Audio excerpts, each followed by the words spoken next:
Welcome everybody to Odyssey Books special virtual poetry event. This is the first one of these that we're doing, so hopefully it's going to be enjoyable for everyone.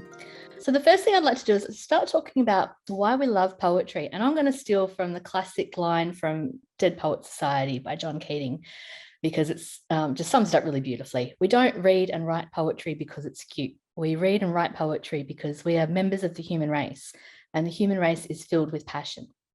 What do we as a publisher and even as readers look for in poetry? We want our lives to be filled with beauty, with the emotions of shared experiences. We want to stretch our minds, to laugh, cry, and be inspired. So with that, I would like to introduce our three poets, beginning with Loic, Ekinga, who wrote a collection called How to Wake a Butterfly.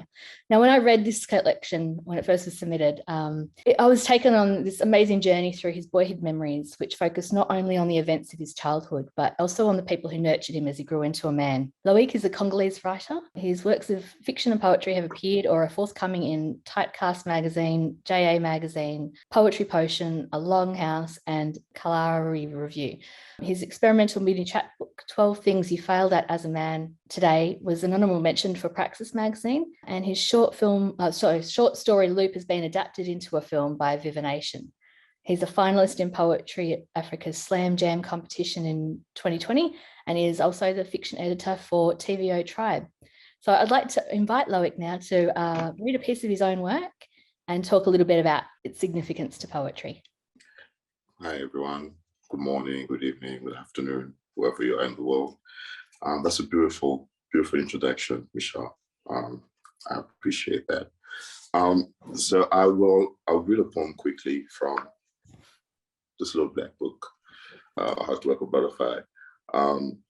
This is a poem that means so much to me because I think it started the whole collection. When I wrote it, it gave me the theme for what I wanted to and how I wanted to write the rest of the book. So this is a little story about me and my dad. It's a little poem titled My Father, A Quick Lesson in Silence. My father taught me to be a wielder of silence, a master of body language. He taught me that questions don't always guarantee answers, that sometimes if you're silent enough, the answer will come knocking. In 2001, when my mother left, I didn't know what it all meant. And my father carried on as he did every day. News, food, bed.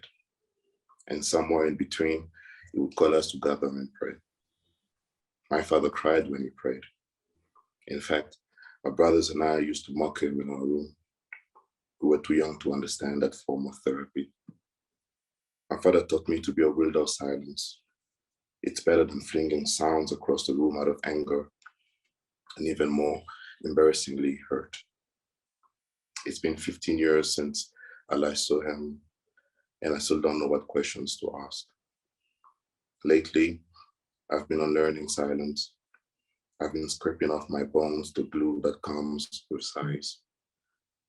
As life wants me to answer. And I've been nervous about losing the only thing that makes me my father's son. So that was a quick lesson in silence. What I like about this poem, lately, I've realized that the work in this book has grown alongside me. Whenever I go back and I revisit these poems, I always relocate myself to the places I was when I wrote these poems. And this is one of them where I've become, that remind me that I've become more interested in the importance of the body and language in poetry and literature as a whole. So this poem is about raising boys. It's about how my father and I never really had a conversation, and I could not see and I could not tell that he was hurt by my mother leaving him when I was 10, 11 years old. And so I've realized that so many of those things carried over to my own life, where I was at the point in my life where I didn't know how to express very uncomfortable situations and very sad situations in my life. And I traced it back to maybe me observing how my dad dealt with his own grief. And so, like I say, so it makes me interested more in how we use language in poetry, how we use our bodies to communicate, to teach, whether good habits or general life skills, and the importance of then, by me writing this poem or writing this whole collection, was to allow myself, to allow the language and the words to enter my body, and of course, so I can allow myself to let the words back into the world through my body and my experiences. So this collection actually forced me, and that's what I like about poetry, is that it allows you to travel, especially when you're writing it or when you're reading it. It allows you to go back to certain places in your life, and sometimes it forces you to confront some certain things. And the biggest exercise for me was to think of, if I'm, journeying towards this healing, and if I want to feel better about so many things that happened to me and continue to happen in my life, the best way, I believed at the time I wrote this, and I still believe, is to go back to the things that started the whole process. What is this chain of events? Where does it start? How do I deal with the source of the grief, source of the trauma? And how do I then become a better person, I think, dealt with these situations? So why do I think this is so significant for me during Poetry Month? I think, like I said, poetry allows us to relocate ourselves by allowing us to look at ourselves and question when we are, where we're going, and how we're going about that journey, whether it's finding home, whether it's finding healing, whether it's, dealing with trauma. So in so many ways, I'll talk about if I end that poem embody what my philosophy was then, and what continues to be the tenets of my writing. So. Fantastic. Thank you so much for sharing that with us, Loic. Our next poet is Kylie Gifis, who is a young poet and aspiring filmmaker from upstate New York. She is the author of The Universe Made the Stars and Then She Made You, which aligns her poetry with the responsibility of forging the connection between vulnerability and strength for people who struggle with mental health around the world. The poems tell a really powerful story about a girl coping with abandonment and demonstrates her resilience as she learns to love herself and establishes her place in the world as a confident and compassionate young adult. So Kylie, please take it away and tell us a little bit about your poem. Thank you so much for the introduction. So I'm gonna share this poem, then I'll talk a little bit about it. Moments after the stars were born, the universe was found busy at work, seizing new handfuls of scattered stardust for its fingers to fashion a quilt of the glowing and the blazing flames. And the planets watched in reverence as it birthed wings to her mind and delivered her heart like rain to the malnourished garden of this universe. And so she was gifted, glowing, blazing, a beautiful storm for the world. Her wings were drenched in the delicate tears of those who came before her, droplets sliding down on the apples of their cheeks. But they smiled, for oh, how fruitful it was, the garden she was planting, with all the nurturing of a little stardust and a little rain. But you mustn't mistake the soft glow of the stardust for any less than the heat of the sun. They're one and the same, and they're all mixed in the drink she sips to fill her veins and soul. You see, she was born an angel. Her wings were woven from whispers of clouds and cosmic galaxies. Her heart a pulsating drum, bestowed in the belly of the only other creature powerful enough to preserve her magic, a woman. But what is she to do when society can't fathom the magic that she is? They demand she stands up for herself and then throw her back on her knees. They tell her she should have just flown away, but stitched dresses with no holes for her wings. They tell her to swallow the dirt of the gardens they planted, but are angry when her roses have thorns. We will come back with prongs if you force feed us paradoxes. On paper, our words fly faster than we were told our wings could ever carry us. You can try to dampen the fire, but the words in her heart are stirring the stardust. It's in her every breath. It's waiting to be spoken. It's a fire that could move mountains and a glow that could sink hate into the horizons. Just wait. So when I was writing this poem, I wanted to take some of the larger themes from my book and sort of mend them all together. A lot of my poems are a lot shorter than that, but I wanted to try to take a few different ones and mend it all together for the sake of the theme. Growing up, I was always a really strong writer, and my voice was really strong on paper, but it was not as strong and articulate when I was speaking in front of people, because that's what, people tend to be taught. And so there's a responsibility, I think, that comes with poetry to be vulnerable with yourself and to be vulnerable with your audience. And I think that that's the only way to forge a deep connection with one another and with your audience. So when I write, I kind of try to envision the people that I'm writing to in the room with me, and almost like I'm telling a story to old friends. And I think that's why I love free form so much and poetry so much, because when you're writing a story, you are really only depicting a story of one person, the story that you're writing it about. But when you're doing poetry, it's this incredible opportunity to not only write your own story, but resonate with stories of whoever else is reading it. And I think that's really cool. So I actually put this poem together for a contest and a submission to be an opening act for one of my favorite poets. And that was a really huge leap of courage for me. And that I started crafting that submission right before we knew that we were going to do this. And I thought that it was perfect in accordance with Poetry Month and what poetry means to me, because the ability to perform in front of people is this new ball game that I'm working towards. And I think it's really cool because women for centuries had to put pen names on their work in order to get it published and stuff like that. And to be able to show that I am a woman and I wrote this poetry, especially when that's all what this whole poem is about, is a really powerful and cool thing. And so I think that's what poetry means to me, is the opportunity to tell that story, resonate it with other women, anyone who can relate. Thank you so much, Kylie. That was really nice expression of what that means to you and how it all, especially from a young poet's perspective, really nice to see.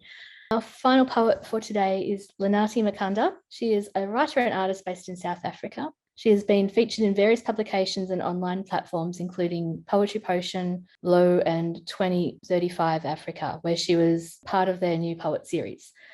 New Plains Review has also featured her visual, which is titled Seasons, and that combines elements of art direction, poetry, and videography. And this body of work was selected to screen at the Liftoff Online Film Festival in the UK under the short film category. Her first collection, When No One Was Watching, is a beautiful and immersive experience about love and loss, and it's so easy to get swept away in the vulnerability and emotion shared within these poems. That's really what sort of drew me into wanting to publish this collection. So Linanthi, when you're ready, I'd love to invite you to share your poem, please. Hi, everyone. I hope everyone is good. That was a lovely intro. Thank you, Michelle. So I'm going to be reading a poem titled The Dinner Table. This poem is, I think, what best describes what I'm trying to do as an individual right now in my life, and also with my craft. The constant trying to meet yourself at every point, wherever and however you are at that particular point, and to constantly try and know yourself and also somewhat embrace yourself there. The last chapter of When No One Is Watching closed off on that note. So I really wanted my work after that to kind of carry the same tone. So I'm going to read. The candles are lit, flickering, as if there were a presence nearer than your own. A casserole fills the room, a rich smell like new beginnings, like cholent. There's wine by the gallon, flowers bloom from within. A linen dress draping your skin, a halo of hair covering your head, your scent timeless. You are chanting an incantation. I'm plenty, and plenty is in me. Tonight, it is the Last Supper and the very first. You are giving into the self. You are reborn. There is love, there is glory, there is God. How does it feel to arrive, you are finally seated on both ends, dining with yourself. This poem for me really encapsulates what I'm trying to do in my personal journey as an individual. And I think when it comes to the significance of it and the significance of poetry in general, I think for me, poetry is an opportunity to always meet yourself halfway and to kind of give room to the person that you are at the time. I did that a lot, like Michelle described, I did that a lot with the last book. Sure, not all the experiences in that book were completely mine, but I think I'm constantly always trying to immerse myself in feeling. So that's what poetry is for me. And I think as a genre as well, it's an opportunity for us to really sit down with ourselves and unpack, which is not the easiest thing. I learned a lot from my last book, When No One Is Watching. It was a very, I would say, a heavy book, truly. A lot of people felt a lot of things, and I also felt a lot of things with the book. But I think it was a learning curve in how it can be truly, like in the poem that I just read, to sit on both ends, to be seated on both ends with yourself, and to dine with yourself, but also sometimes to kind of cry with yourself. So I think, yeah, for me, that's what poetry is. It's an opportunity for me to meet myself. Thank you so much, Linanthi. I also want to say how excited we are to be publishing a new collection next month, and it's called I Say These Things to Myself, which is an embodiment of freedom, taking back and redefining things taken away from you, walking a journey where you find and hold your own hand, and harnessing a softness for the self like no other. I'm really looking forward to being able to share that with everybody next month. So just I'm excited about it, but I'm also nervous. Yeah. Don't be nervous. It's your first collection has been so well received. I think that the next one will be just as well, if not better, based on the fact that everyone's really has expressed so much feedback and everything on your first collection. So just quickly, we have the collection available for pre-order on our website, and we will be doing a cover reveal in a couple of weeks. So if you'd like a copy, head over to odysseybooks.com.au. Now, I'd like to pass over to the lovely Kerrod, who's going to be running the next section of this event, which is the poetry panel. Thanks, Michelle. It's so great to have all our poets here with us.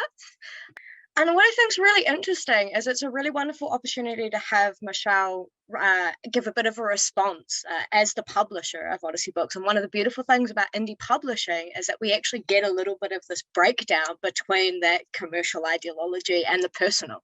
The fact that she can really express and engage with you guys as poets, I think is really remarkable. And I'm really, really pleased to be a part of this particular industry because of that. Okay, so I am going to open up the panel. So all our poets, if you'd like to unmute, because the idea of this is I'd like to present you a question that you can all respond to and engage with yourselves as well. So let's have a little bit of discussion about poetry. And the first question I'd like to jump in with is, what do you guys think one of the biggest challenges of being a poet is? And I'd actually like to start with Loic, if he's comfortable. Yeah, thank you for the question. It's a tricky one. Personally, I think what comes at the end as the fruits of writing poetry also becomes its challenge. I think the reward isn't the challenge, is the reward, because the challenge is in being vulnerable enough to share this. Of course, there are other factors, but having worked with you guys has been amazing. So that's not a challenge at all. The publishing and everything that comes with it is not a challenge. And I think on the personal level, I think being vulnerable enough to have 100 pages or so of yourself exposed to the world. There are still chapters in my book, or poems in my book I can never, for some reason, read in public, but they're there for everybody who comes across them and reads them and get what I was trying to say. But I can't get myself, for instance, to read them out in public because I'm still dealing with some of those things. So I think it's the challenge is more personal, but of course there's also the reward in having to dig that deep and having these conversations at the end of the day. Yeah, I think that's actually really cool that you bring up vulnerability, because when all three of you were talking in response to why you picked your poems, that was something you all hit on. Like, poetry becomes synonymous with being brave enough to be vulnerable with yourself and with the external, and creating those connections between the two. Yeah, very true. Very true. Can I speak? Of course. Jump in when you would like. I also think one of the biggest challenges as a poet is the poem is never done. The poem is never done, the book is never done. Much like Loic said, some of the experiences that we touch on in our writing, we're still living, you know? And I think when you put a body of work out, you kind of don't have any control over who interprets what, how, you know, how deeply they feel it, or, you know, how surface level they keep it. And I think there now becomes a challenge where you kind of have to let go of some things that you are still, you know, still living, still going through, you know, still taking in. So yeah, I think we would all love to say, okay, full stop, my poem's done. There it is. I know that I've said everything that I needed to say, and that's that on that. But I don't think we can actually say that. I think given the opportunity, we would rewrite most of the experiences and kind of add on even to the experiences, say more, do more, feel more, you know.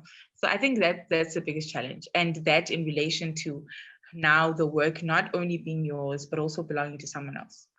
Do you think in part that has to do with a little bit of, you were saying before that, and actually all of you have said this too, that you revisit these past incarnations of yourself, you go back through your history to pull out these things, right? And so when you write a poem, you're making that a permanent sort of bubble of art, yeah?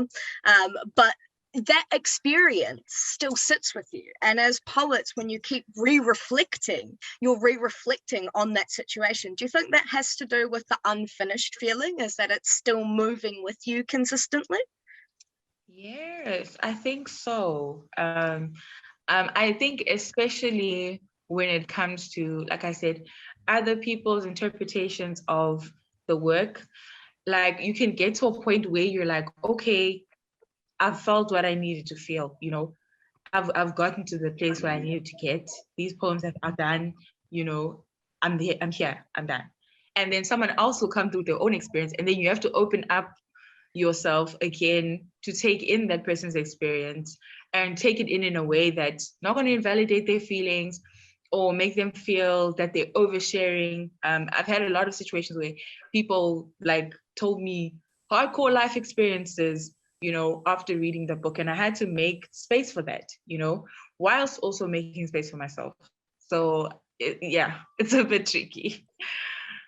I agree with what you I agree with a lot of what you said too. I think that the idea that this poetry is constantly evolving, and I was reflecting on, I wrote the collection that I shared 2 years ago, and I could write about the same exact subjects and give you a whole new book.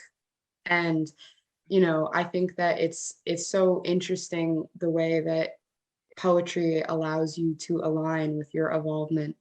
And especially when you're being vulnerable and intimate with these feelings and experiences, I think that like 100%, it's something that's constantly evolving, and there is no end. There is no finished business, because poetry is healing and there's no end to healing.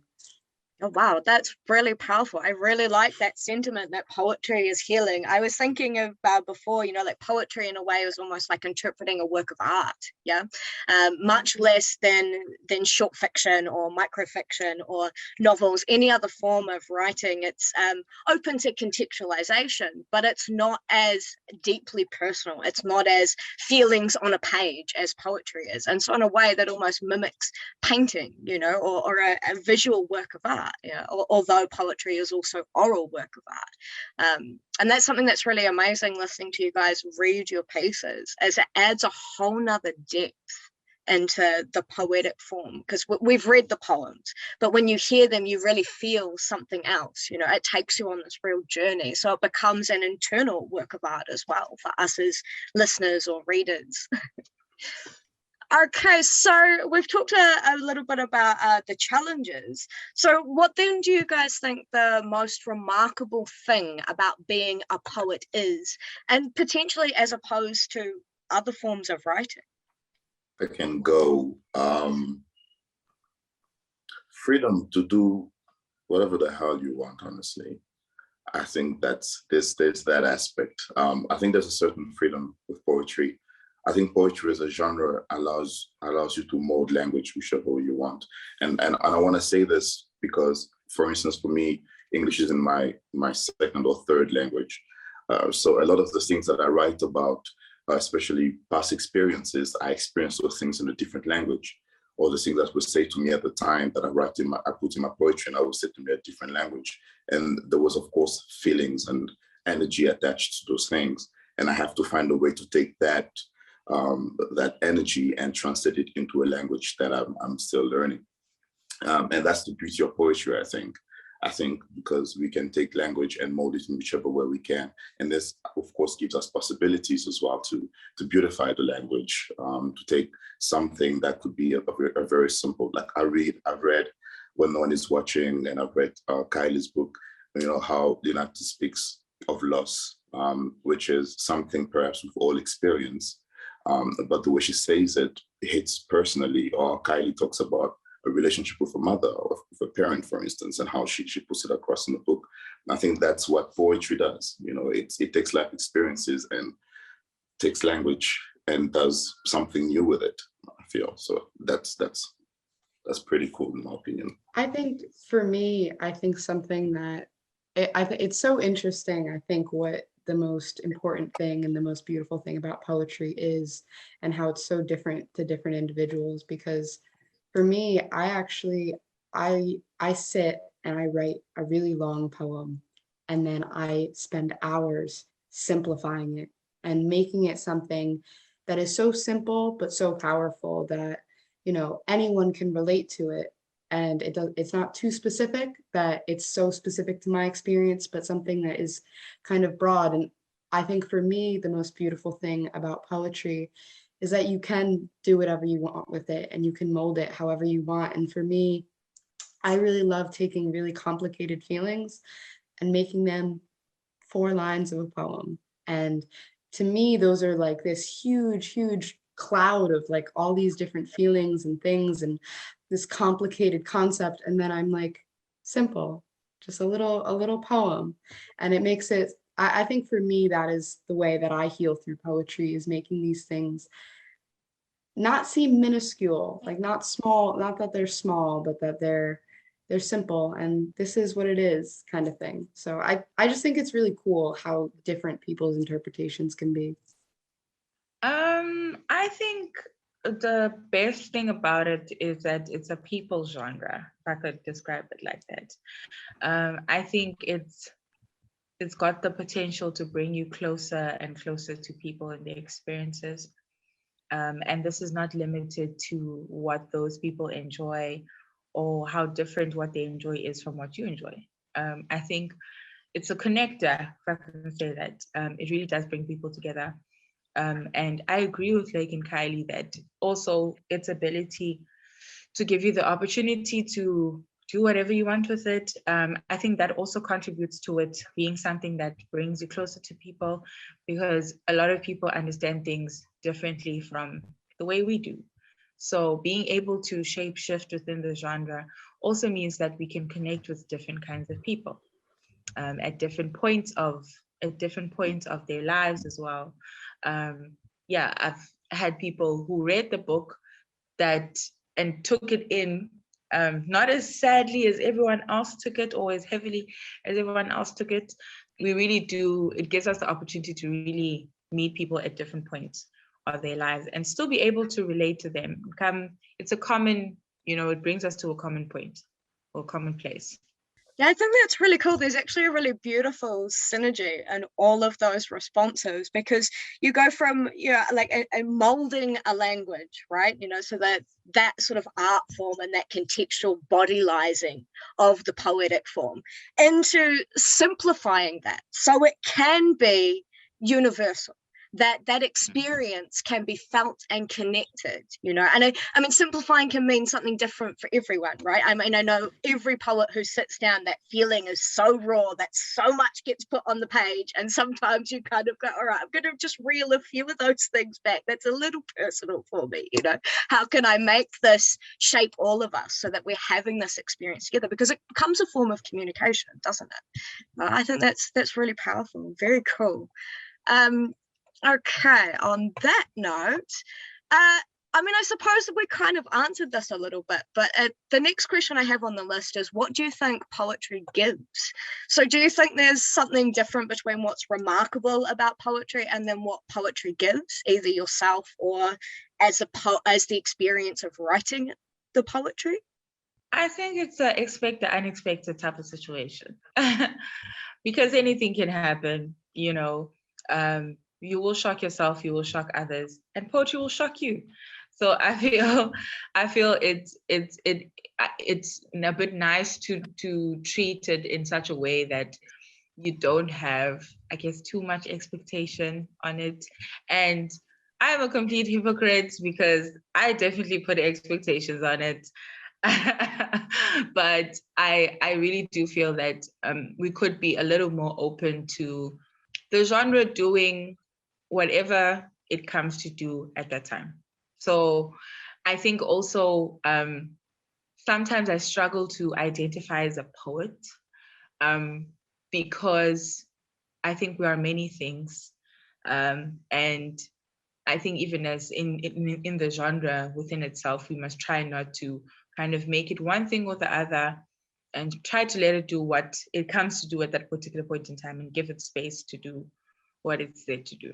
I think what is remarkable about what poetry gives is that it keeps giving. I feel like every time I reread a collection of one of my favorite poem, or a collection by some author that I love that I've read 1,000 times, there's going to be a poem that's going to hit me kind of like what you were saying.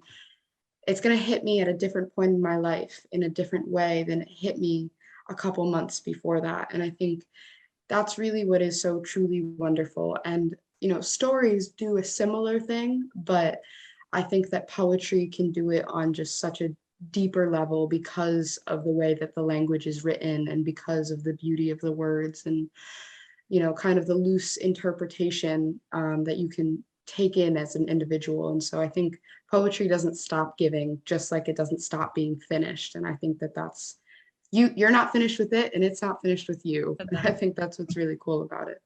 Yeah, I'd like to add on to that. That's actually brilliant. That's beautiful, Kylie. Thank you. I would say two things. I think first, it's the fact that, like Linanthi was saying, poetry is more of a spiritual experience, if you have to put it in that way as well. In the writing process or in the reading process, it always feels like the poem comes to you, the theme of the poem, the message behind it comes to you, and it wants to be lived through you on the page or as you're reading it. And so I think that's what I love about poetry, because it's such a personal thing. It attaches to the soul and to the spirit, and it becomes this very vibrant form of life. And the other thing is it grows with you. And I'll say personally as well, as the writer of the work has grown with me, where I can look at a certain situation, a certain poem, not even mine, certain poems I used to relate to or still relate to, and can place myself on the map, on the timeline of my life, and be like, this still resonates with me, or this resonated with me, or I've heard from this, I've heard from that, or I'm still trying to pursue this or that. So I think poetry it's a spiritual experience, so a spiritual journey. So I'd say that. Yeah, I really love this idea that poetry is something that lives through you as a poet, like so you have this kind of dual nature, right? As who you are as a person, and then as whatever your definition of what being a poet is. And you have to move and have a synergy. So it's almost like you're forming a relationship with yourself through your work and then through the external of where you're sharing that and the audience that you have. So it becomes this really interesting sort of melting pot in a way. So on that note, what is it that you think it means to call yourself a poet? Now, Linanthi sort of touched on this a little bit by saying she doesn't even feel like she calls herself a poet. So what do you guys think you have to do or be or have to be able to say, I am a poet? Do you feel like that's what you are? Do you stand up and say when people, ask you, what do? You go, oh, well, I'm a poet. What does it mean? I think there's a bit of a... Oh, yeah, no, so go ahead, Kylie. That's all right. You can go ahead. I think there's a bit of a... I think for a long time, it's really hard to be like, I'm a poet, because there's a little bit of a starving artist connotation that comes with it, when really it's a superpower. It's a really beautiful thing, and it's something that I think everyone has, but not everyone necessarily takes the time to hone and to craft. And I think to call yourself a poet, I think, is to call yourself, this sounds cheesy, but it's like to call yourself human. And when you're younger and someone asks you oh, are you an artist? You're like, yeah, I'm an artist. But when you're older, if you don't know how to draw XYZ, you're like, no, I'm not an artist. But it's like, you are an artist. You make the art that you make and that you were put on this earth to make. And I think to be a poet, I think everyone's a poet. And I think that it's something that is empowering to be a poet, and to be a proud poet is cool. That's beautiful. I would like to add to that. I wanted to say, I feel poetry can be found everywhere, if not in most places. Anybody can look at something or a situation and interpret it as poetry, find the beauty in it. And, so the way a person speaks about something, or the way a person speaks, I always say there is, what we look for is a certain musicality to life, musicality to what we read, musicality to what we experience. And I think as long as we can identify the musicality in it, there is a poem somewhere in there. If there's anybody we can first identify and play around with that musicality, reproduce it, experience it, retell it, I think that makes a person a poet. Like Kylie was saying, everybody is a poet rather, and it's just some people don't take the time to hone that skill, just the superpower that we all have to find the beauty in the most mundane things. I think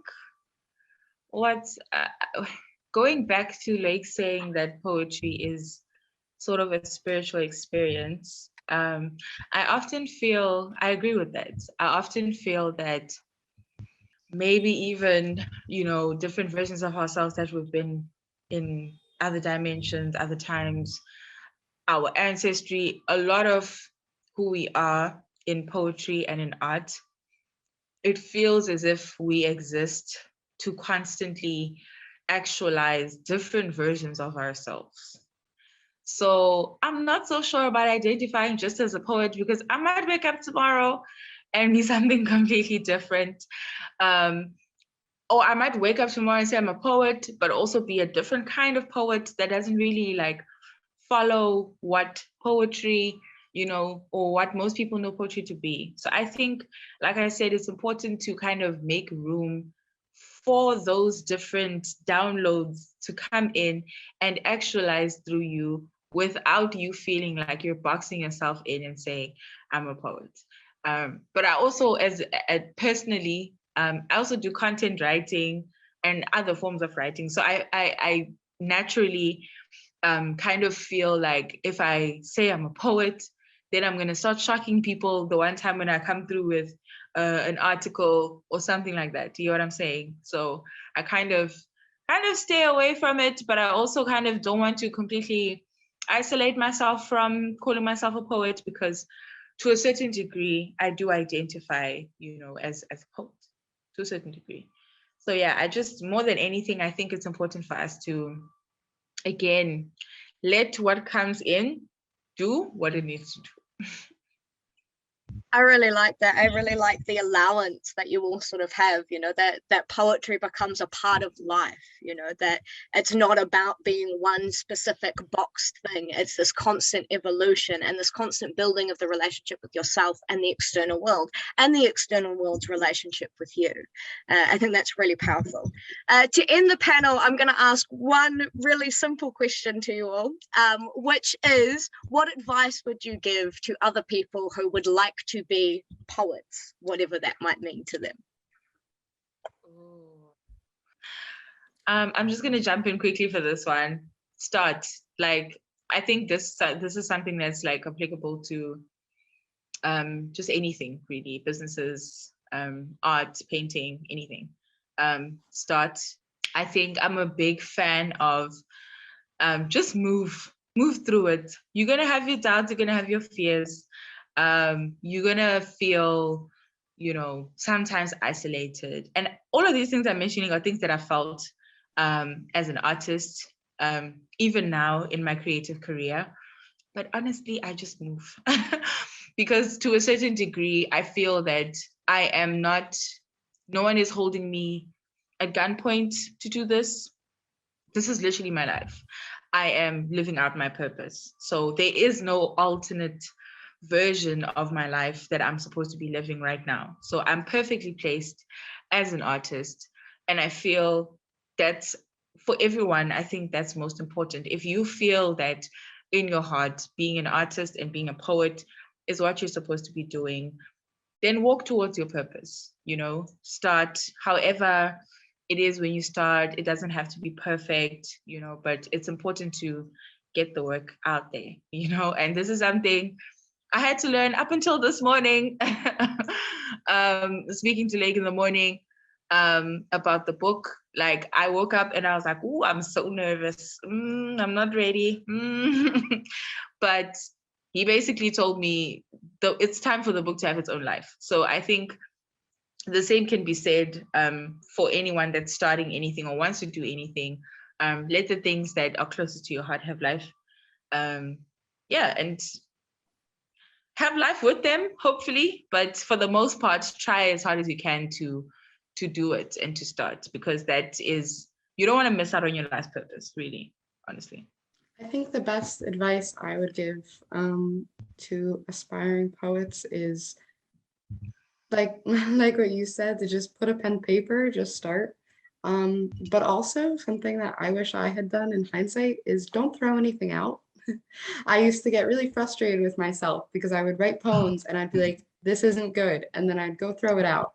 And then when I started writing on my computer, I would go back to these old poems that I wrote and I'd be like, wait, this has something. This has something. I didn't articulate it in the right way, but it does have something. And I'd rework it and I'd make it into this beautiful poem. And so I think that would be my biggest advice, is to don't throw it out. Nothing is bad. No poetry is bad. It might need to be reworked. It might be unfinished, but it's not bad. And that also just goes for starting. There's no way to fail in poetry. The only way to fail, I guess, is to not do it. So I will follow that. Before I answer or attempt to answer, I'd like to acknowledge Laura's question. What I meant by musicality. Not so long ago, I came across, there are many definitions of poetry, but one of them was, the one I came across recently was something about poetry being finding the best words and putting them in the best place on the page.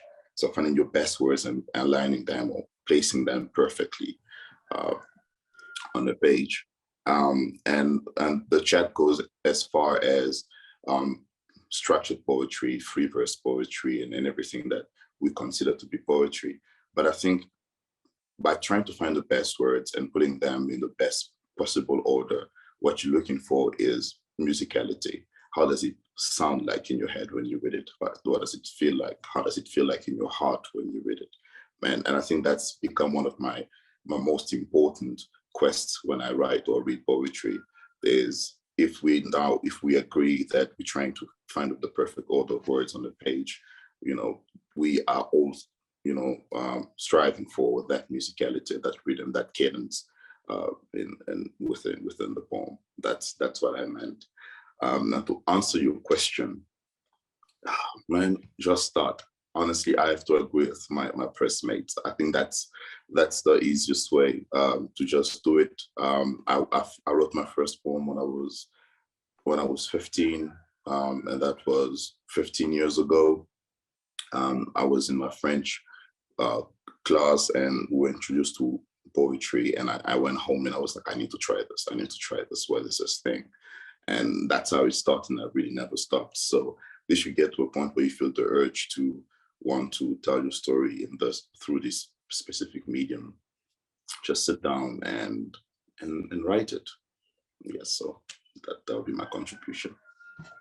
Wonderful. Thank you so much for engaging in the panel. That was really fascinating. I could talk to the three of you for days on end and ask you heaps of questions, but we have a limited time. So I'm going to flip back to Michelle. That was really enjoyable. Really great insights into all of what poetry means to you and why you're driven to create it. And all different responses, but all just fascinating. I'd like to actually open the floor to our viewers now. Anyone, if there's any other questions, thanks very much, Laura, for your initial question there. If anyone else wants to ask any, feel free to put your cameras on, put your mics on, really engage with everybody here, or if you prefer, just leave a little question in the text box, that's fine too. Okay, since ain't nobody else saying nothing, and because I'm American and have no shame. Oh, Kylie says, Laura, not every American, not all Americans, Laura. But I will ask, when you say figure out the right words in the right place, how do you tell? How do all y'all tell when you have the words in the right place, the right words in the right place? I think for me, I always know that I have the right thoughts in the right place. And so when it comes to the words, it's a lot about, I kind of read it out loud to myself, and I do a lot of, in my personal style, I do a lot of, rhythmic writing, and I try to make things flow and sound. And then I try to think like, okay, if I'm somebody who has no idea what this girl is writing about, what would I think she's writing about? And if I can't come to the conclusion that I am writing about, then I'm like, okay, I need to rework this. And so I think, like in the poem I read tonight, there's this one line that I love that says, we will come back with prongs if you force feed us paradoxes. And when I read that to myself, I was like, that gets the point across. It sounds rhythmically, it makes sense.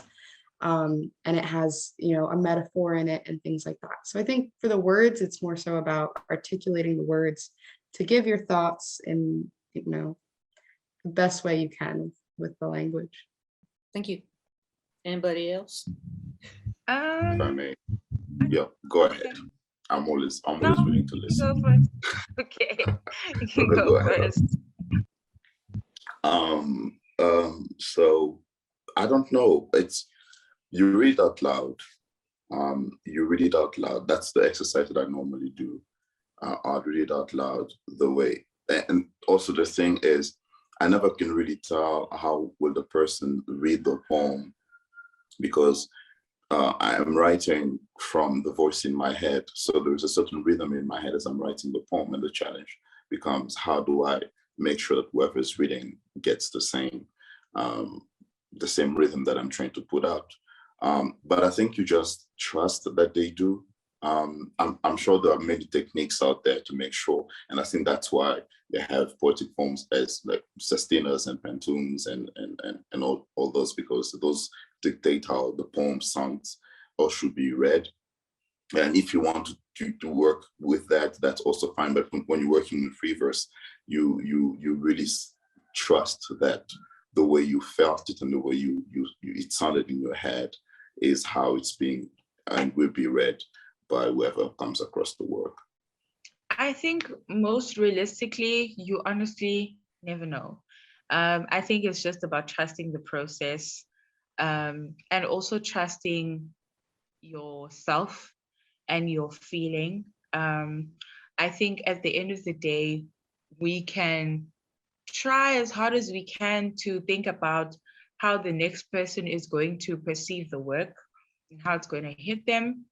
But that can't be the basis of, why we write and why we do what we do. I think looking inward more than anything is important. And like we've been saying tonight or this morning, doing the work or putting the work out there and kind of also letting it go, and letting it be what it wants to be. Yeah, I just think there's no way you can tell that, okay, now this is, this is how it's supposed to be. This is how it's right in this way. There's no right way to do it. The only right way to do it is doing it your way and how you feel. Thank you, all of you. I want to ask,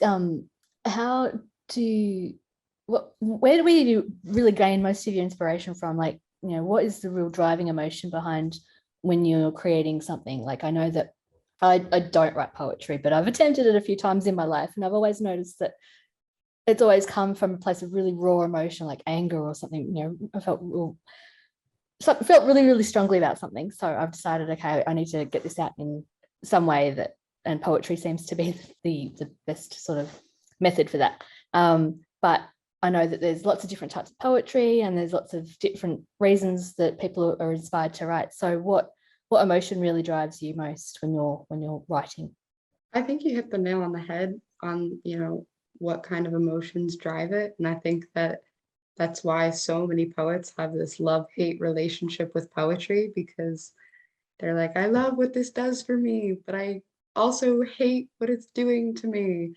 And, I think that the biggest ruts you have in poetry are when you're avoiding those emotions and not thinking about them. And in that way, like Loic said, like it's a spirituality thing. And, the times when you think you don't need the poetry is when you're not diving into those emotions and those feelings. And I think that, so I agree. All my poetry at least comes from a lot of raw, intense emotions.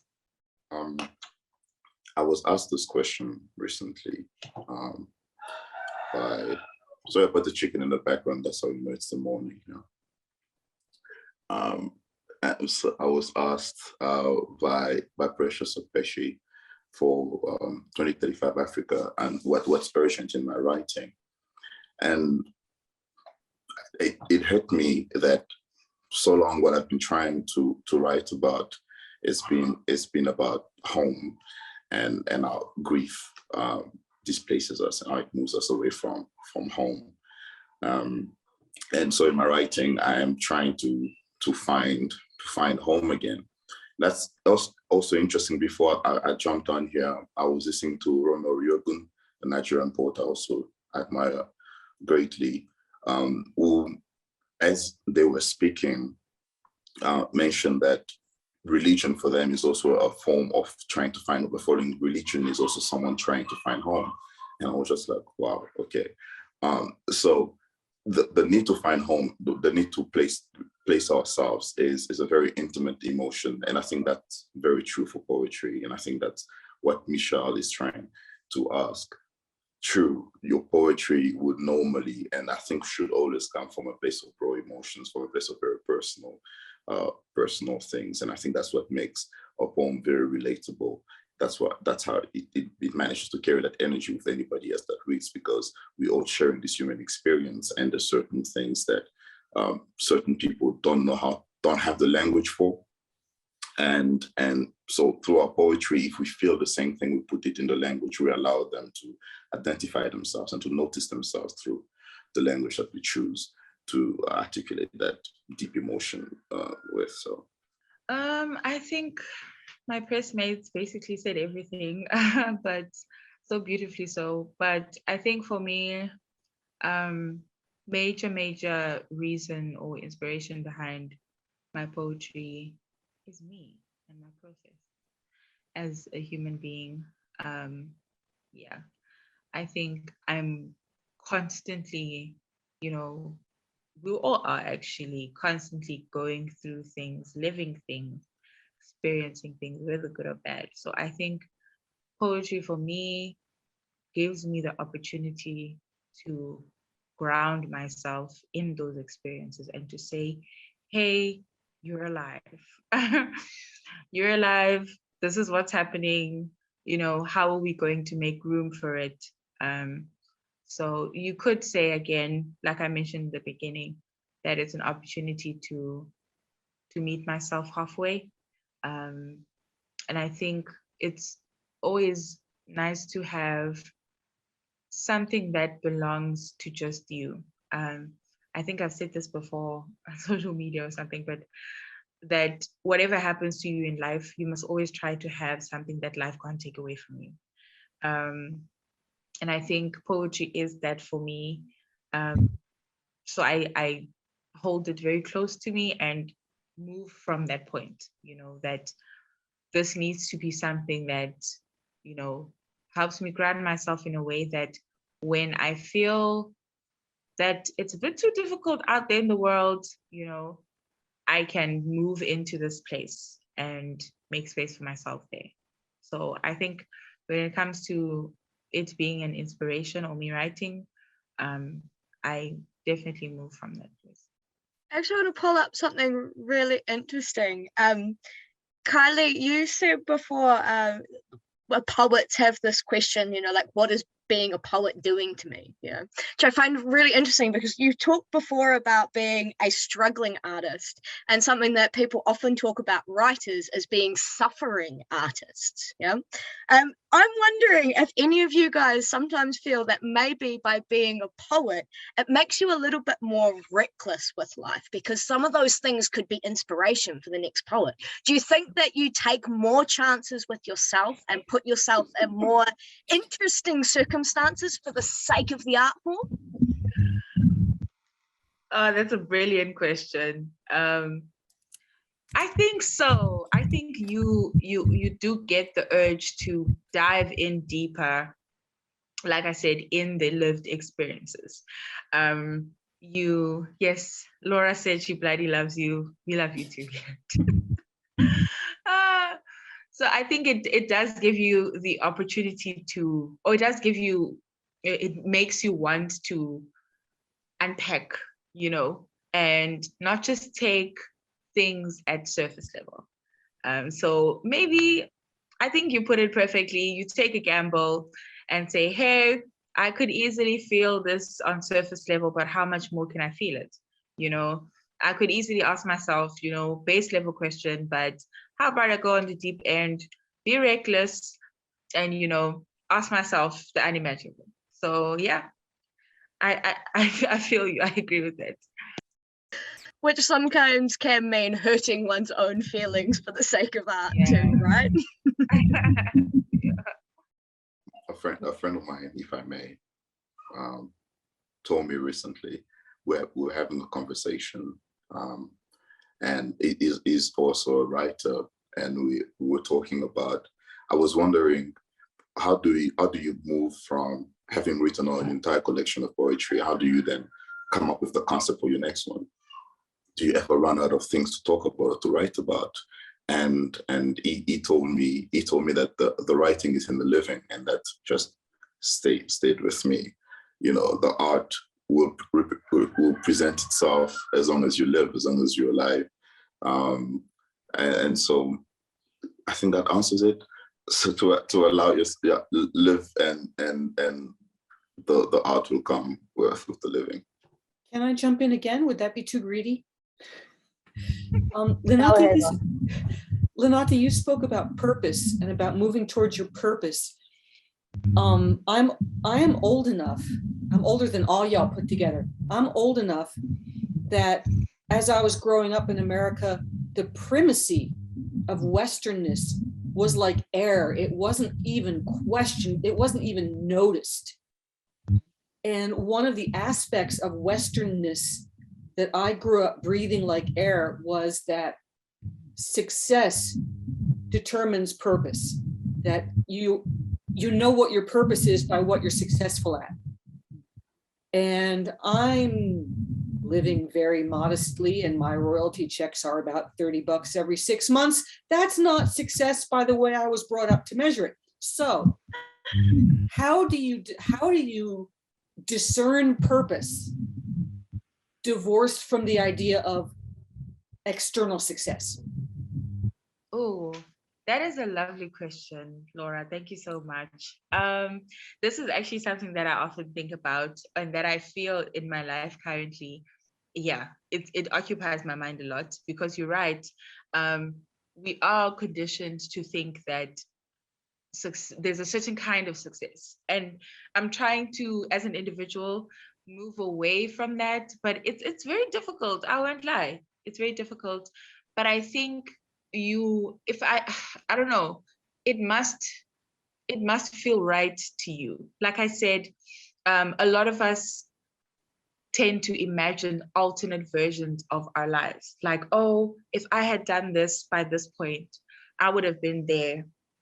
I would have been doing that. I would have been doing that. I would have been living that. I would have been living that. And I feel that if those lives were ours, if those alternate lives were ours, we most certainly would be living them right now. So the fact that we're not living them right now means they're not of us. They're not for us.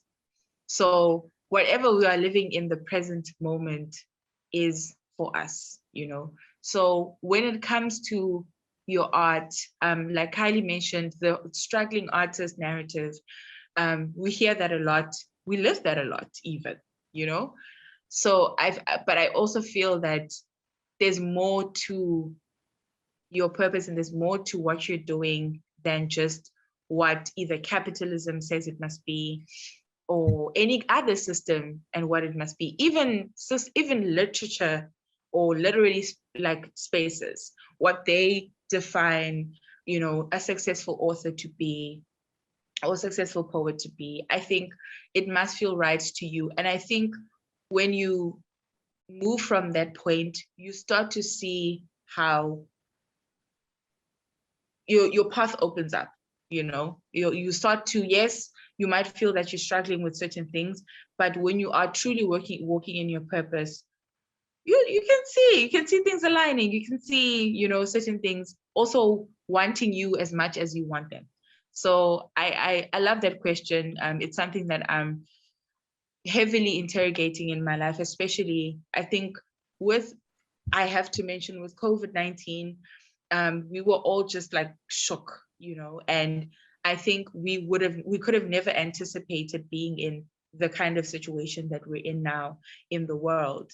And that for me kind of forced me to reevaluate, what's important to me. Yes, we really do want money because, capitalism says have money, you need to pay rent, you need to do this, but I do feel that as an individual, I really do feel like there's hope for me to get to a point where I can, these two things can coexist, where I feel so whole in my experience in whatever I'm doing that I love, that I feel like is my purpose, and also feel secure in whatever system that exists around me. So I don't know if that answers your question, but I absolutely love it. And I think there's definitely room to have more conversation around this, because we go into things there's a lot of conditioning that we go through, and we go into things blindly. I know a lot of people think, oh my God, you're an author, let's go, you're rich, let's go. A lot of people think that. I'm also a photographer. A lot of people think that as well. But I think there is room for us to have conversations in it. Again, the concept of vulnerability popping up, for us to be vulnerable in our experience, to say that sometimes it doesn't have to always be about money. And sometimes it does have to be about money, and to live both of those things without feeling any kind of guilt. And I think artists we feel a lot of shame in society in general. There's a very childlike spiritual experience with being an artist. It almost feels like you're going back to your child self every time you live or you actualize as an artist. So I feel there's often a disconnection, between you feel disconnected between what you're living, which is a very adult capitalist, world that requires, or systematic world that requires certain things out of you, and this childlike self that wants to write poetry, go sit on a lawn, go at a residency, drink wine, go to Paris, paint.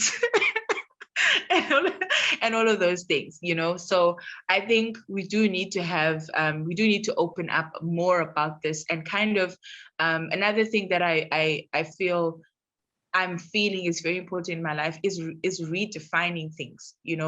I'm currently here and there reading bell hooks all about love, and I'm at a section where she's speaking about how important it is to give things words, and to also give things definition, and to give things a definition that most resonates with you.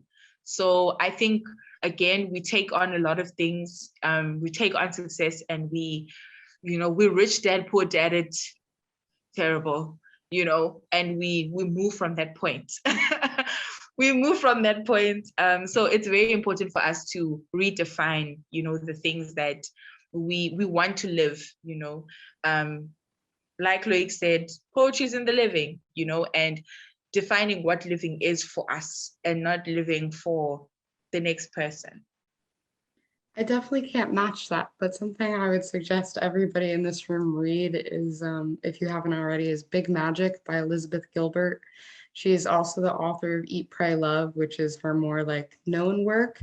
But every single person in the world should read Big Magic, but it's all about how to find creativity in a capitalist society, and how to let your creativity work with you, and let it kind of take the driver's seat.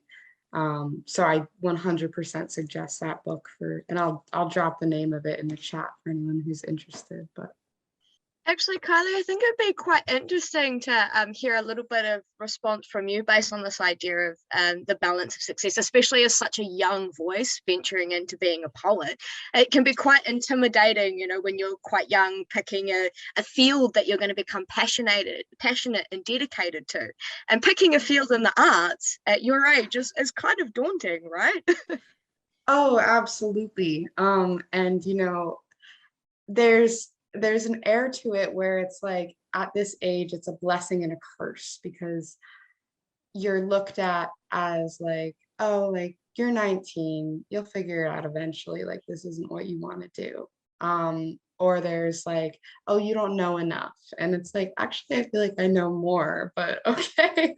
But I think that for me, when I was in 6th grade, I decided I wanted to be a film director.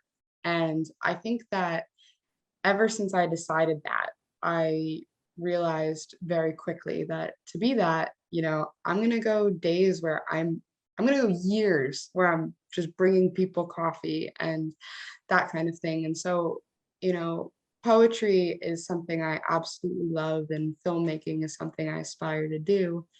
And I think both of those professions kind of come with an air of risk.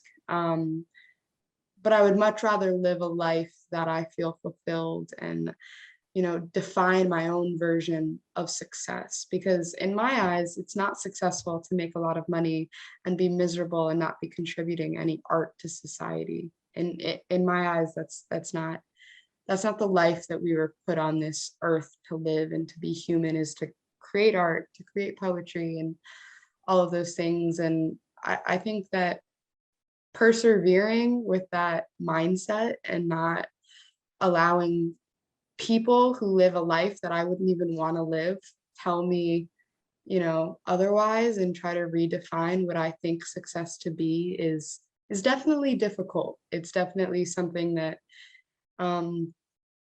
is arguably maybe even more difficult the younger that you are, because you are looked at as even more naive. But yeah, so I don't know, maybe I am naive. Well, hopefully not. I would argue that a healthy dose of naivety is really important for any artist, because we have to, like Linanthi was talking about before, you have to maintain that childhood wonder, that dreamer, and you have to have a dose of naivety to be able to be that dreamer, to reach whatever pinnacle of purpose that you have. So I think, young or not, naivety is an important thing to have a dose of here and there. I just want to add something. I hope that really adds to the conversation. I think Linanthi is speaking about redefining purpose and redefining things in your life. The one thing I've always believed, especially from the time I started writing, from the time I first got in contact with Michelle, was, all right, so my writing is gonna go around the world, and people are gonna see, are gonna read about my personal life and everything. And I think I always bring it back to the purpose is for this work to find somebody. It could be one person, could be a million people, really.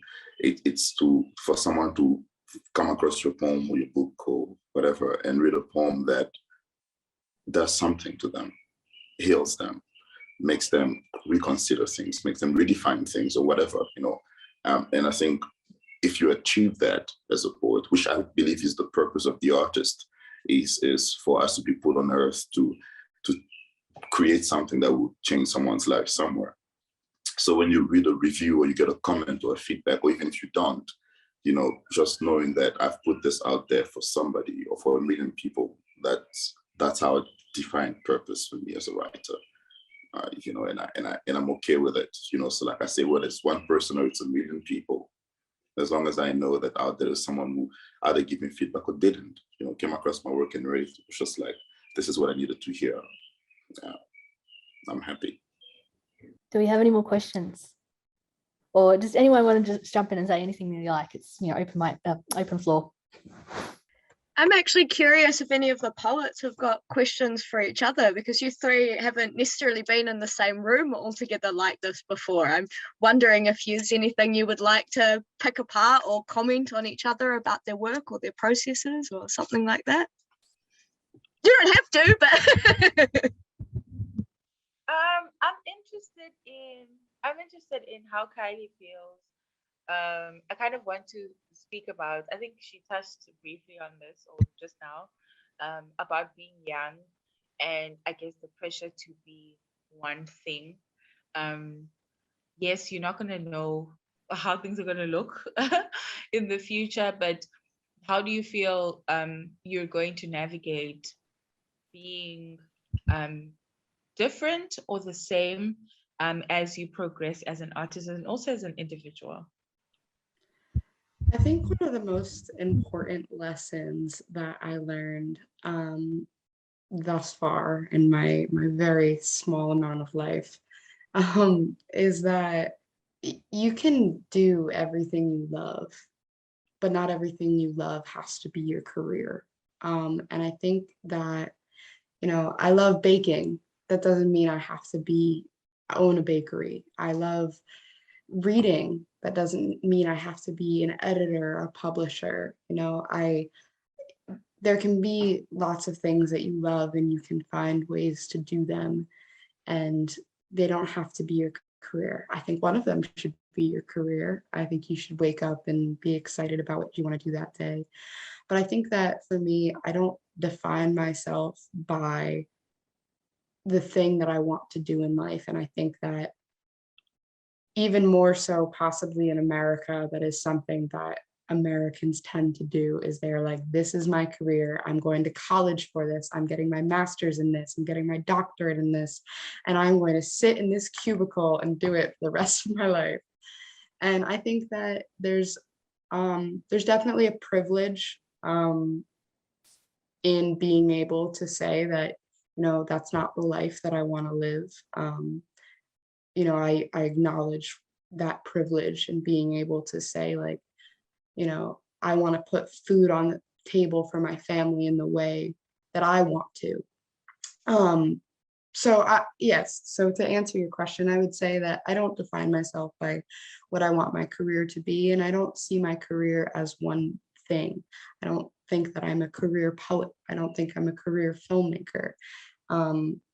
I think that I'm a career artist, and I think that saying like that you're an artist gives you a lot more room to do whatever you want with your purpose and wherever that purpose takes you. And I think life doesn't have a singular purpose. And I think that's something that young people, including myself for a while, struggle with, understanding that like you can have multiple purposes. And yeah, so I don't know if that helped at all. But that's kind of my squirrel brain consensus. I love that so much, because I agree. I think also what you said about picking one thing and identifying with it. I think we do that a lot as human beings.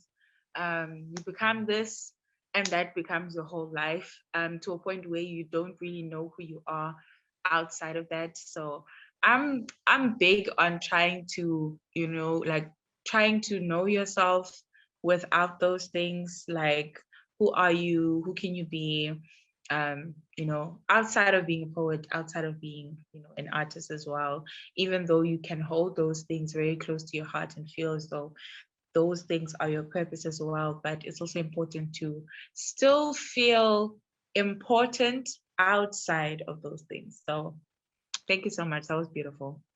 I have a question for my fellow press mates. I mentioned earlier, I want to know what was their first encounter with poetry, and how was it like? Because, and I'm really interested in what Kylie will say, because at her age, I didn't write as well as she does. I really didn't. So I would like to know what was their first encounter with poetry and what made them want to write as much as they do at the level that they do now. My first encounter with poetry was actually, I was given a book. I was at a summer camp, at a sleepaway camp, and I was feeling very homesick and I needed a distraction. And I was given a book by Amanda Lovelace, if any of you are familiar with her work. And oh my gosh, it's called The Witch Doesn't Burn in this one. And it was a really, really empowering, beautiful book. And I definitely did not understand everything. I would say about 80% of that book at the ripe age of 11 flew over my head, because that is a very heavy book. Yeah. Yet somehow I was still so moved by the words, even though I didn't really know what they meant. And I remember I went home that summer and I bought all of the books and I read all of them and I loved them. And then I kind of just from there started to say like, oh, what if I wrote my own poetry? And I used to write all the time. I used to love to write stories. And so I started to kind of gear that into poetry and started to write poetry. And I think I wrote probably like 5 collections before I came up with the collection that I was ready to publish and like put out in the world, because I was like, I gotta make this good. I gotta make this perfect. Like we were talking about before. And then I realized it's not gonna be perfect.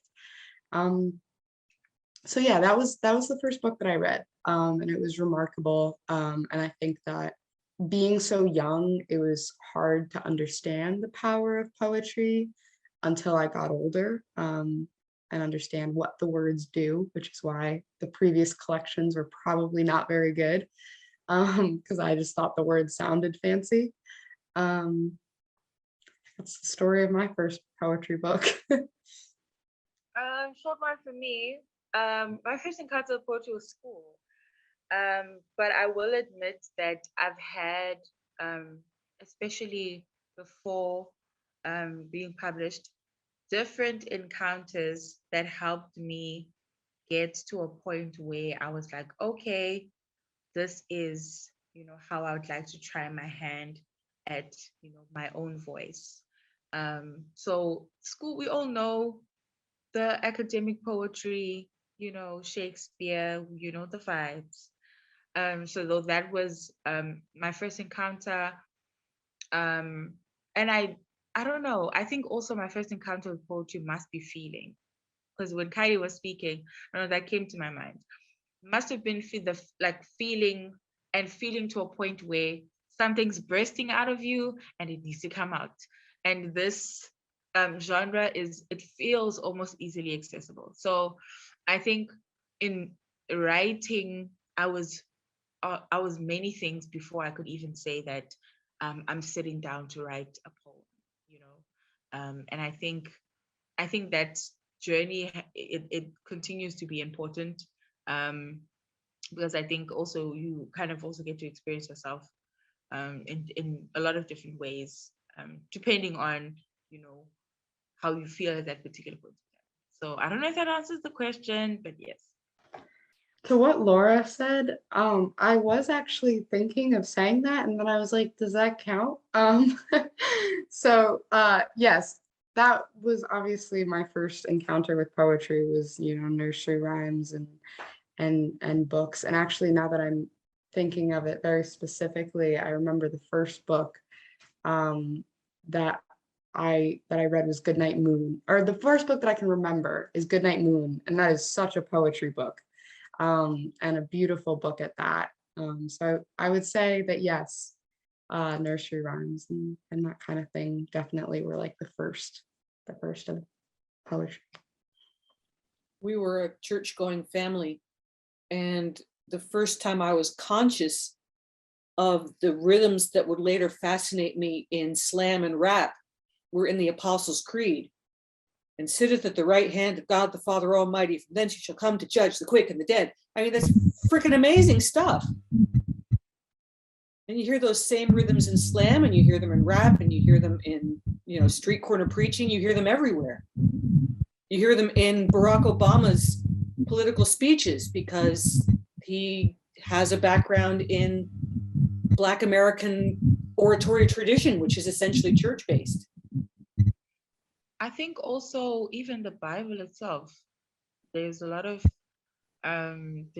poetic language in, well, I'm gonna say the Bible because I grew up Christian, but I would like to believe other religious books as well. I think there's a whole lot of poetic language in there as well. So I agree. Oh, absolutely. If you mention the Bible, you have to mention Paul. I just wanted to put it out there. Paul's letters are, I can't get enough how well written those letters are in the Even New Testament. English, I mean, even in translation. Man, they are amazing. Just wanted to mention that. As you were, Kylie. I was just gonna say, obviously it closely aligns with Christianity, but I grew up with some of my family is Jewish, and they have so much poetry because they have so many songs and things. And Christianity does as well, but there's like a bit more of a poetic language to the way that Hebrew is written in song form, even in the way that the stanzas are kind of written and that kind of thing. So I 100% think that there's an influence. I think in many religions, if you think about, you know, Buddhism and Hinduism as well, like they have their mantras and things like that. And so all of these things are poetry. Do you guys know what the first poem ever written is? So back in the day, the monks obviously used to handwrite the Bible. Yeah. There is a bunch of work that was discovered. Don't ask me when, I cannot remember for the life of you, but there was a particular monk who had a cat. And underneath the beautiful calligraphy that he'd written of transcribing the Bible, he'd written little poems about his cat and then put over the page to continue writing the Bible. So I think that's really beautiful. It ties in really nicely to this idea of, you know, getting inspiration from the poetic forms of ancient texts, ancient written texts, and it must do something to one. So our first ever poem was about a cat written on a Bible page, which is kind of neat. I just thought I'd share that. I'm not sure if I'd risk saying first ever poem written, but I could say probably the oldest poem written in a recognized Western language. True. Absolutely true. Yes. But I mean, of course, poetry originally is in its oral form. So we can go a lot further back. You know, when we were talking about Hebrew, I mean, especially that language has oral roots, you know, those beautiful poetics and beautiful songs. I mean, they're very early. Yeah, I could rant about this a lot, but we won't. We'll save that for some other time. Okay, well, Laura, since I've got you on my screen, you very kindly agreed to share with us a poem of yours. And I feel like now might be the appropriate time to share it, if that's quite all right with everyone. It would be my privilege. Yeah. To the person who left a note on my windshield. Apparently, I'm a douche, having parked in a way that didn't consider others. Moreover, you write, should I so sin again, you will come to where I live and kick the dog I don't have. What you don't know about, douche-accusing dude, is the cars that got there first. They drove away before dawn, leaving my car alone, contextless, explainless. So you flamed me in a note that Rain pasted to the class. I was impressed. You thought ahead and used a waterproof marker, meticulous in your righteousness, making sure I got your point. And I did get your point. That outrage warms and fuels and frees and feels so good that there's no point stopping to think who got there first. What odd-angled, hard and inconvenient shapes had they left for me to try to fit?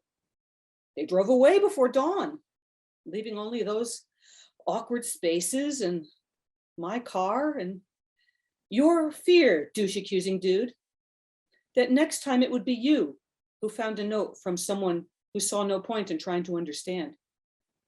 So today, when I feel the heady, hungry, eager flood of outrage at the one too slow, too proud, too loud, too mumbly, too bumbling, too harsh, too happy, too fickle, too finicky, too persnickety, too sticky, too stinging, too clinging, too hand-wringing, too woeful, too awful, too flawed, too fragile, too freakish, too full of awkward, chaotic, and inconvenient life, when these people enrage me with the outrageous thought that they dare to be, that I fear to be, less than pleasing, less than perfect, less than. Let me, I pray, remember that I don't know who got there first and forced them into such shapes of pain and drove away before dawn. Thank you. Stunning. Thank you for sharing. I love the emotion that you have when you read. Like for the longest time, I actually didn't read my poetry. So that's also something that I'm still, finding my feet in. So to hear you like literally embody the poem, that was beautiful. Thank you. I had to learn to stop worrying about looking like an idiot. And I need to take that advice. Beautiful. Thank you.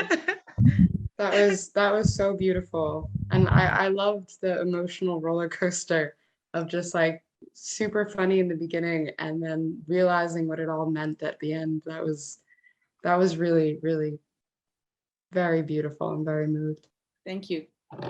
I had the privilege to slam it at the Green Mill in Chicago, and that was amazing. That was an amazing experience. If you ever get to Chicago, sign up and perform and really pull out all the stops, guys. Yeah, that's definitely one of the things I love about slam poetry and poetry in general is the oral presentation of it and the reading and the emotion and the, like you said, Kylie, the roller coaster. That was just a perfect way to describe exactly the experience we went on during Laura's poem there. So that was fantastic. I have this tradition of closing my eyes when I listen to someone read their poems, and it allows me to visualize what the poem is about. It's an incredible movie I just watched. It was amazing. It really was. It really was, because at first it started as a comedy, and of course there's subtext, and there's of course so much about the human condition, and in it. It's amazing. I really loved it. Thank you. Absolutely. You're very kind. I actually haven't matched it yet, and I'm terrified that I had one poem, and that's it. And I just performed it for you, and that's all I got for the next 40 years. I'm sure that other poems are super powerful and that you might not recognize the power, but somebody else might.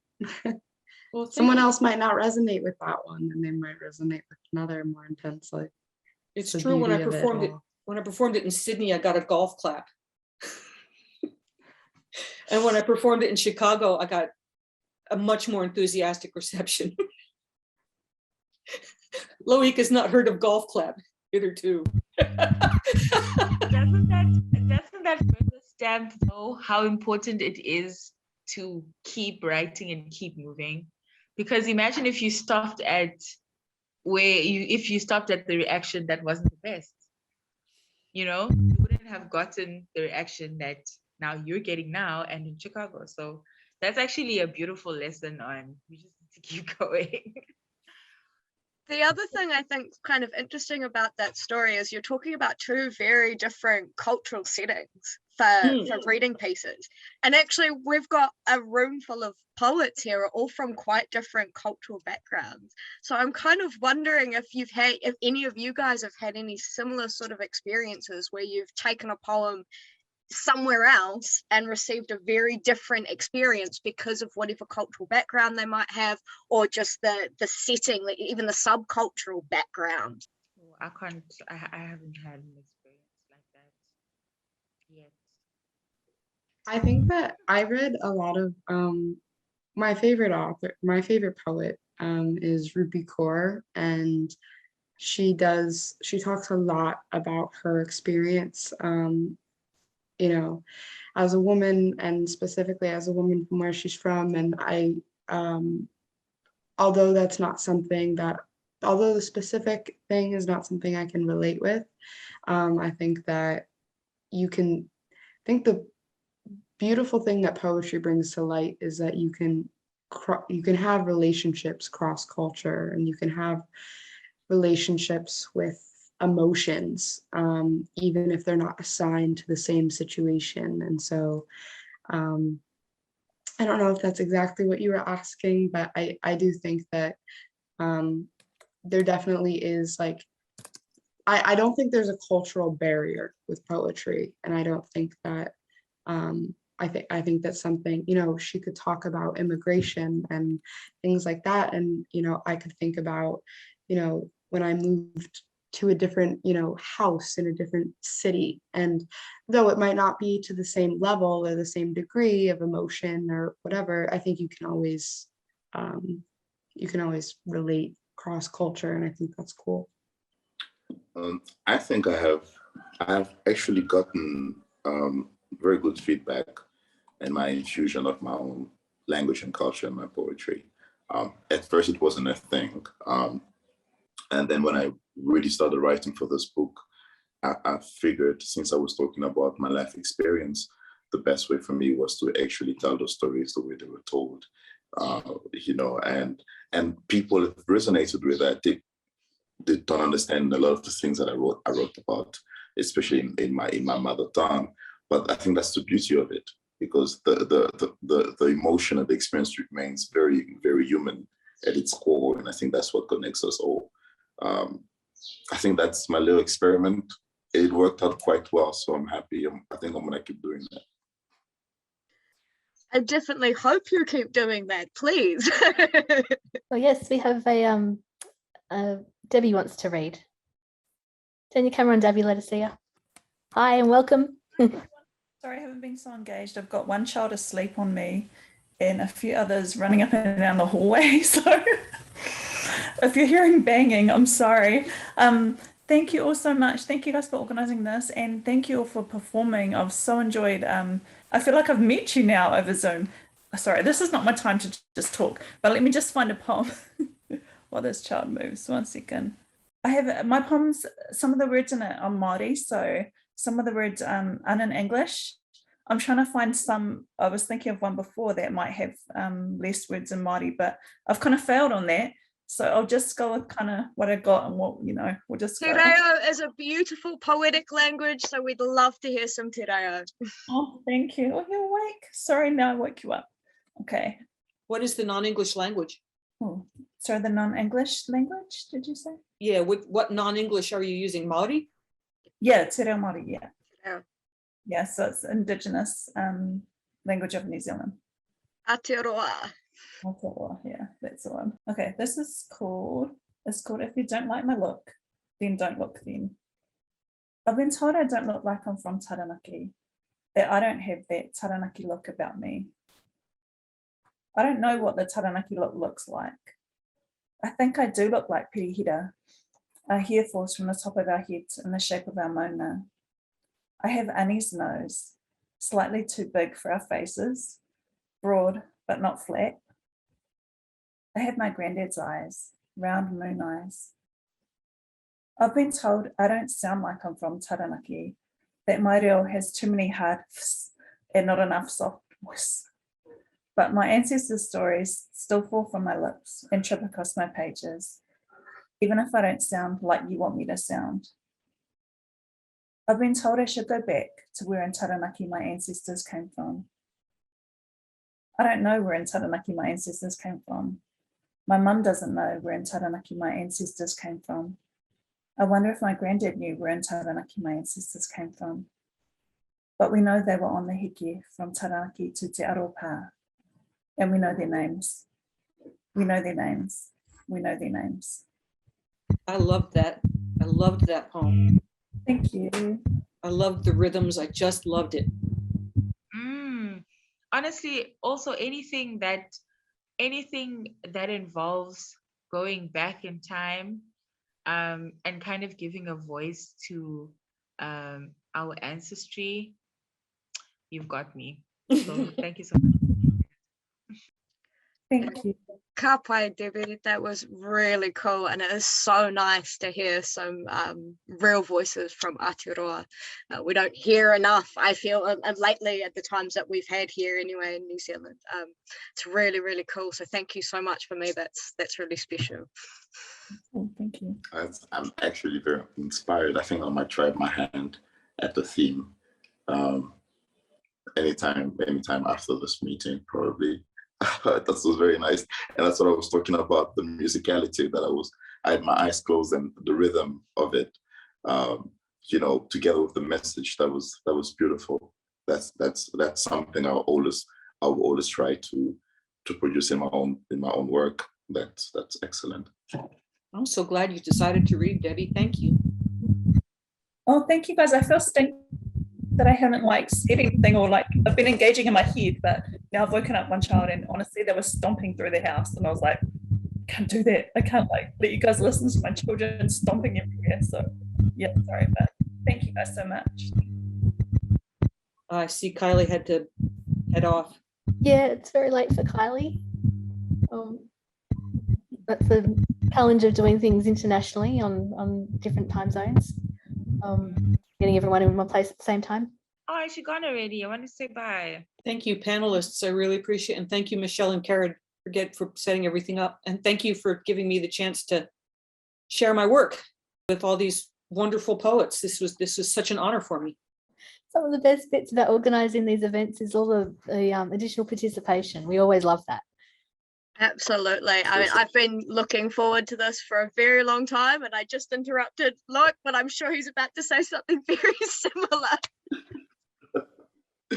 No, go ahead, Karen. I just wanted to. Are we saying goodbye already? Sounds like we're saying goodbye. So I just wanted to know. Morning for us. So if you guys want to stay the whole day, we done. We're already up. So let's go. Yes, Karen, as you were. Sorry to interrupt you. Oh, not at all. I was just saying that it did feel like everything was wrapping up, and I did think that it was just a really special occasion to be able to share across the globe, as we have done this morning, this evening, this afternoon, this wherever you happen to be. I think that's one of the really beautiful things that the virtual world allows us to do, and connect like this on this deep and personal level, which again is another thing that's amazing about independent publishing, which I just think is really, really special. And I think I think I'm just really, really thrilled to have been able to be a part of this and to have people join us and connect and ask questions, and for the new reading voices and to hear everyone individually read as well. I just feel so humbled and really inspired and so thankful to be a part of Odyssey Books and be a part of everything with you. I'm just gushing. So, thank you. Well, I want to say a special thank you to you, Karen, because for making this actually happen. It was all your idea, your inspiration, and all your effort to bring everyone together and organize everyone and come up with the questions and the timings and everything and make it all happen. So I really appreciate you and thank you so much for doing this. I just want to say thank you to everyone for being here. You guys are such a wonderful crowd. I loved how we interacted. I learned so much also from all our experiences and all our thoughts and opinions. So thank you so much. Yes. Also, thank you so much to Michelle. Really, really appreciate you. Just the kind of creative autonomy that you give us as, the writers. I don't take that for granted. And to be able to be here today and be walking the first few steps of now, which is the second book. I'm really humbled, and thank you so much for everything that you do. Thank you for and also thank you to Karen. We've been speaking a lot the past few weeks. It's been a roller coaster. I've had moments of anxiety. I've had moments where things were a bit a lot, but thank you so much for your patience as well. Today, really looking forward to all the work that's going to come out this year. And I hope we do this again. This has been absolutely beautiful. Yeah, I've absolutely loved my conversations with you, and to hear you read a piece from the new book. I'm personally so excited about the new book. I think it's going to be incredibly well received because it's a phenomenal collection of work that still resonates in my head all the time. I'm walking around doing things and I can hear bits, especially every time I sit down at a dinner table, I think of that poem. So I'm so thrilled that you read that. So it's very exciting to be announcing your new book coming out next month, and we really hope that everyone pays attention to this journey for when it gets released, because it's well worth the read. Wow, my turn. Well, thank you so much for being here. I really enjoyed my time here. I was, of course, imagining what this morning would be like, and this, of course, goes beyond my expectations. It was very nice, warm crowd. It felt like family, which is honestly what it feels like to be part of Odyssey Books. Karen, Michelle, love you guys to bits for always being there, supporting me, texting you when it's morning and it's night where you guys are, and and all that stuff. I'm such a privilege. Laura, Linanthi, Debbie, it's such a privilege to be in your midst. I'm excited for Linanthi's book. You're excited, right? She's also excited. You see, everybody's excited. I am looking forward. It's an excellent book. Sorry. I'm saying I'm trying to be more excited than nervous. There's always like changing. You get there. I'm very excited that next month is going to be a great time for everybody involved. So thank you guys so much. Love you guys. It's been awesome. Thank you so much, everyone, for coming along today and being part of it. Really appreciate it all, and especially those of you who got up so early this morning. The day has started now. There's no turning back. Yeah. Well, it's a good way to start the day. A great way to start the day. I'm not complaining. Thank you so much, guys. I'm going to hop on. We're going to wrap up now. All right. Thanks again, everyone, and we'll be in touch again soon.